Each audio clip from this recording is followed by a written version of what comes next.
Hey everybody, and welcome to Backline EQ. I'm here at the Tricky Tortoise, which used to be the Willoughby Brewing Company. And we're here to visit with Big in Japan.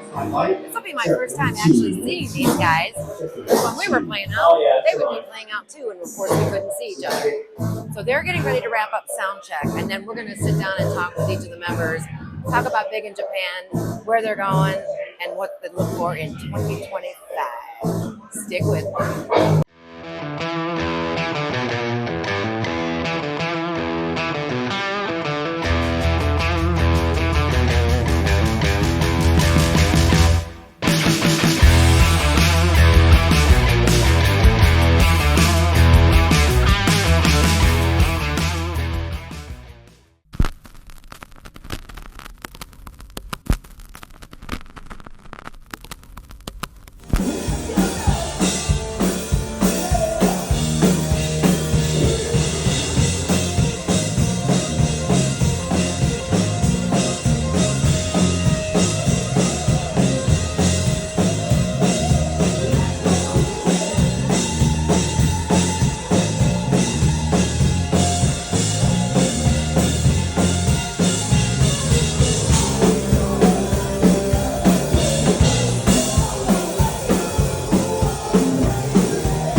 Hey everybody, welcome to Backline EQ. It's me, the F-Bomb, and here I am with Big in Japan.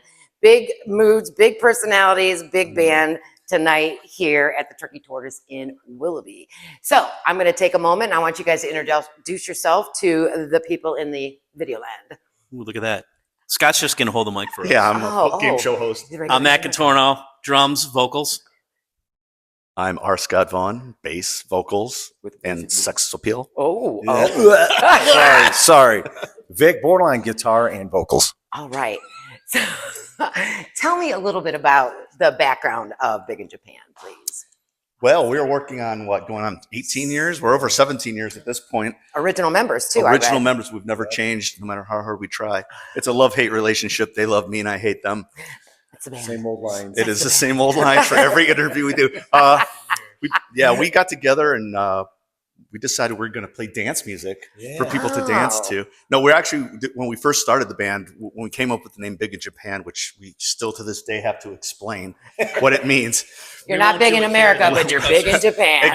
You get it. We know stories. Yeah. But his is the fakest. But when we started, we were going to do this whole spiel. We did the whole spiel at the beginning. We had a wheel.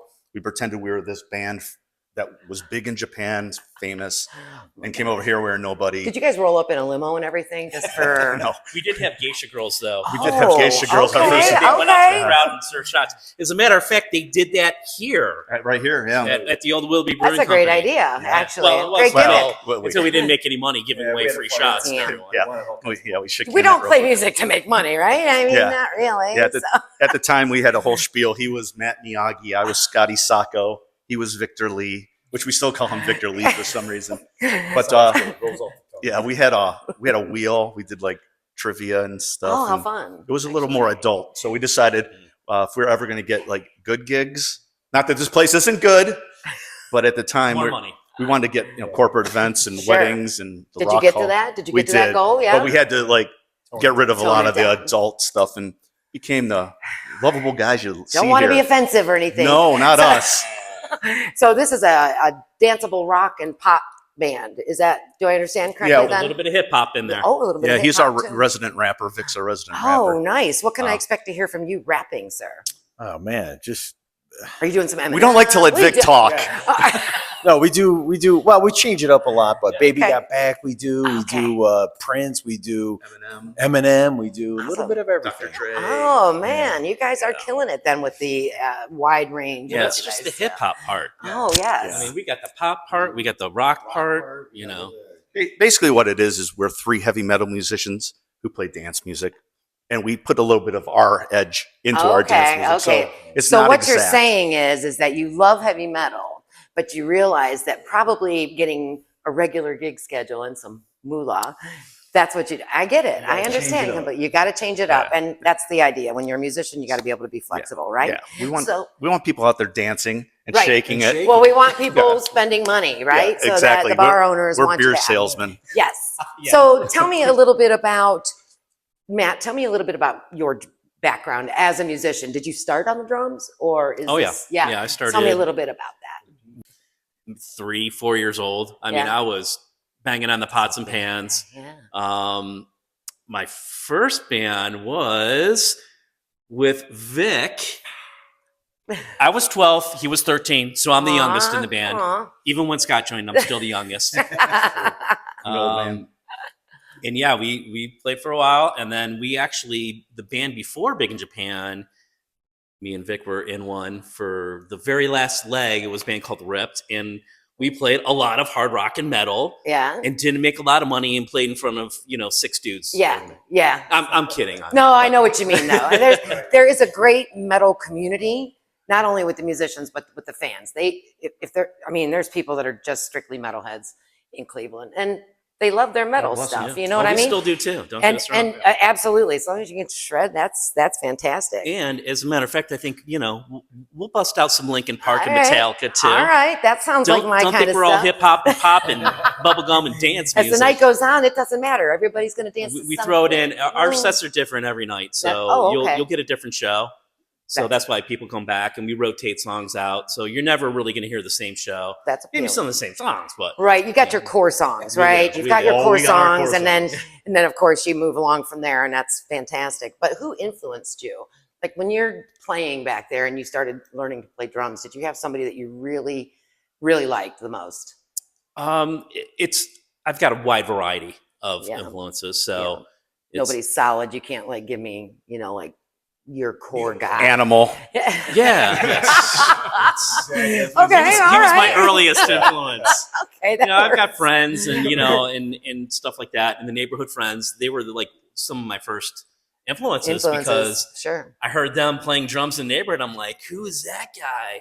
And I go over their house, and all of a sudden, next thing I'm playing on their drums, and they're teaching me, and nice. They're showing me all these bands, Led Zeppelin and Judas Priest, and Crocus. And, gotcha. Yeah, I'm like, yeah. So gotcha. all of a sudden, at the age of 6, 7, I'm banging out these tunes. Oh, that's awesome. So that's my influence. I love that. So, what was the best piece of advice you ever got from somebody that played that you looked up to?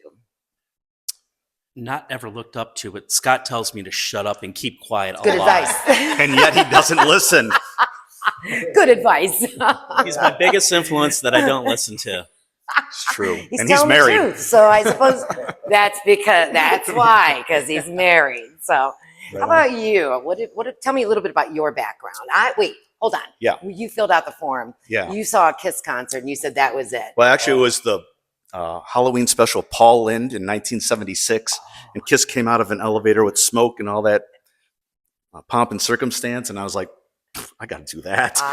That's me. My first Kiss show was at the Coliseum in January 8th, 1978. And that was, okay. 79 for me first. That was what really kicked it off for me. I loved them to begin with, I'm a huge Kiss guy. I do a Kiss benefit every year down in Geneva on the lake. Yes, and I plan to speak with you about that. Awesome. But yeah, so that was when I first said, I want to do that. Like I tell a lot of people, when I saw Kiss, I wanted to be a rock star. Yeah.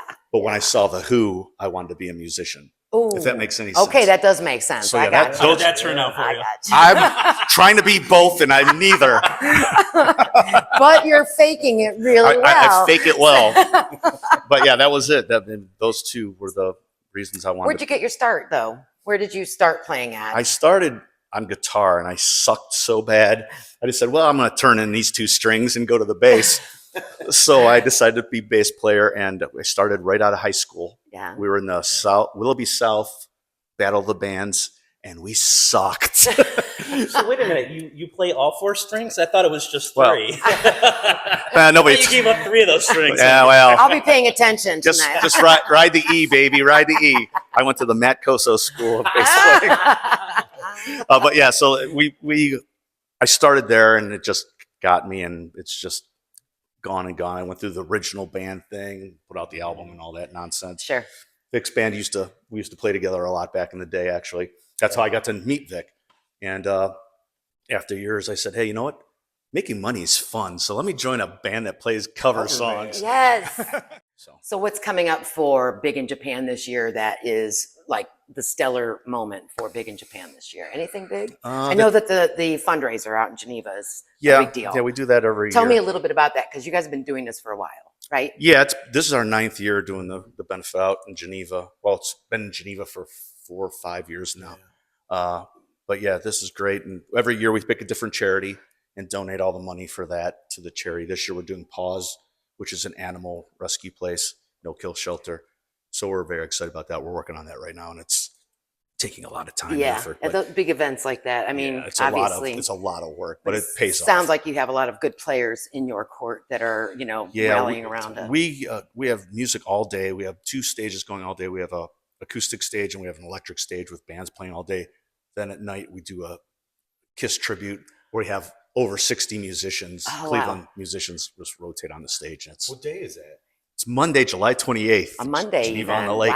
It's at the Yankees complex. And 3 of us usually open the show together and play a couple songs. And then Starts at noon.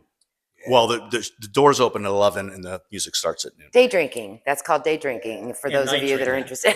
All day. Into the night. And it's on a Monday because all of us work on Yes. weekends because we're all working musicians. So to get 60 musicians together on any weekend is impossible. That would be tough. So we do Monday and it works out great. Sure. So anything notable though, since you guys have been together, something that happened with the band that was like, man, I'll never forget that. I will never forget that. There's too many. Yeah, we've had Yeah. a lot. years. Yeah. We've done a lot of cool things. We played the Rock Hall a few times. We played the House of Blues a few times. We played a lot of cool events and festivals and private events even are super cool. Yeah. Some of our, Weddings. yeah, we do a lot of So cool you guys stuff. do everything. This year we're playing Party in the Park in Painesville. So we're heading that. God, there's so many. We got a Actually, lot we got some pretty cool stuff. We're playing Bike Week out in Sandusky, Oh, Ohio wow. Bike Week. Thunder on the Strip again for Thunder like on the our Strip. 10th year in a row. Yeah. Jam on the Sand in Fairport. I mean, We got a lot. We got too many That's shows. This wonderful. guy keeps booking too many shows for us. We're old men. Give us a break. You're holding up well though. Yeah, see this? This used to be red. So let's pass the mic on here to your guitar player. Yeah, do we have to? And, He doesn't you talk know, very well. let's The let real him part of the have a band. moment. Tell everybody who you are and a little bit about Please you. come in the frame a little more. Yeah, Vic Mordon, play guitar. Been playing since I was 12 years old. Like I said, Matt was probably my first band. Taught guitar for a while. It was an original band CD. We sold it. It was great. Everything's fun, but I'm just still happy to be playing. You know. Yeah. And it's cool doing a wide variety of music that we do. We do a little bit of everything from dance, rock, and it's cool to incorporate our own style into that. Sure. So- I think that takes a lot more talent. First of all, playing cover material to an audience when they expect to hear that song a certain way, a song that they love, Yeah. they're gonna scrutinize it. I would anyway. I won't lie. Mhm. But when you can take a song and actually shift it a little bit, just twist it a little bit, and if it works, it can be better than the original sometimes. So Yeah. I'm definitely down for that. Absolutely. Tell me a little bit about some of your influences and where you come from. Well, I heard Hendrix for the first time and I was blown away. I mean, he incorporated style and feeling, and I was just like, man, yeah, that moves you. So I mean, he got me going. But then Steve Vai, George Lynch, Joe Satriani, all these guys. Yeah, I still listen to Jake Lee. Yeah, from Ozzy. Yeah, I mean, I still listen to these guys almost daily. Yeah. You know, it's cool to hear these guys, what they did. Actually, the 80s was probably the best music, I think. I hear this a lot. I do hear this a lot. 70s too, maybe late 70s, but 80s. I think part of what makes the 80s is it was just so grand. It was like at the height of, in the 70s you had your arena rocks and stuff like that, but the 80s with MTV and just everybody was like cranked to 20. Both in attitude and everything. And even the audience, though, even the audience was cranked to 20. God knows what they were using, but but they were. And I mean, you were finishing at 2:00, and they were, yelling at everybody still to get the hell partying out. till 6. So those songs that you're talking about, those 80s songs, I think they have a very big part in people's heart, especially in like our age group. I mean, let's face it, that's when we were young and wild and doing whatever it was we did, and Sure. they leave a mark on you, you know? Yeah, and as you know, when I start playing, you know, at least for me anyways, you know, I wanted to play, play as fast as you can play. But then, you know, as you grow, you're like, hey, let's slow things down. Let's take some chords. Let's Yeah. open it Some up. feeling in it. Try Yeah. some different things. Yeah. And that's music to me, Yes. is being able to change and Sometimes navigate. less is best, right? Right? What is that? Yeah, don't ask him that. Tell me to turn down. Actually, I do have a volume control switch. Do you really? It's now? right inside of my kick drum. Oh, And if so you stick your head in there and there's a volume, you can just turn it down anytime you Thank want. God we went to in-ears. well, no, before I let you off the mic, I wanted to ask you a little bit, since you've been playing for a long time. Tell me how tech has shaped you as a guitar player, because stuff has changed Oh, it's a changed lot. big time. And actually, thanks to Scott, which I don't normally give him thanks, I know. but I was always a tube amp guy. Amp, tube, you had to have it. Yeah. But now I play with this foot pedal. It's all digital.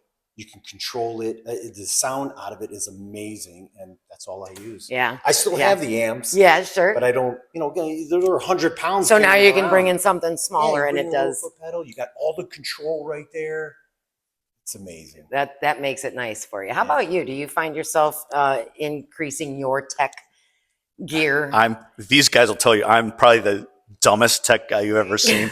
Hey, he's good on the mic, but that's about it. I'm really stupid when it comes to stuff. But I got rid of my cabinets and stuff years ago. I got so sick of lugging a 215 cabinet around. Yeah. So now I just play through a little effects pedal, go direct, and it's And it works Saving for your you. back. saving my back. It's Well, good yes. when you're 50 plus. Yeah. One day when I'm 50. Yeah. We're But knocking yeah, on the door. yeah, tech has done wonders for big time things. Yeah. So yeah. It's Well, I've had a lot of fun talking to you guys, by the way. You had and a great I'm so time. glad I finally met you. Most of these people I have seen on Facebook, or maybe have been friends on Facebook for some time, but because of working in a band, you don't get to really meet anybody. Yeah, it's So tough. this is an opportunity to meet them, and you guys get to know them a little bit.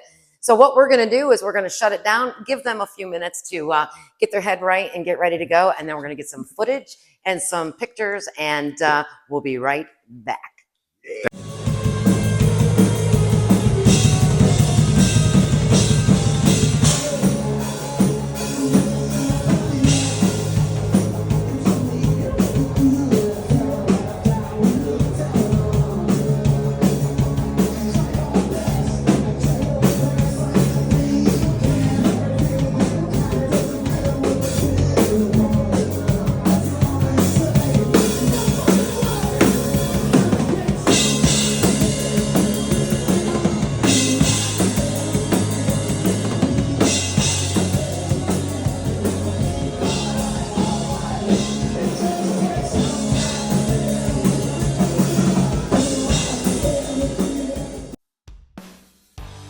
This is the F-Bomb reminding you that you're never too old for rock and roll.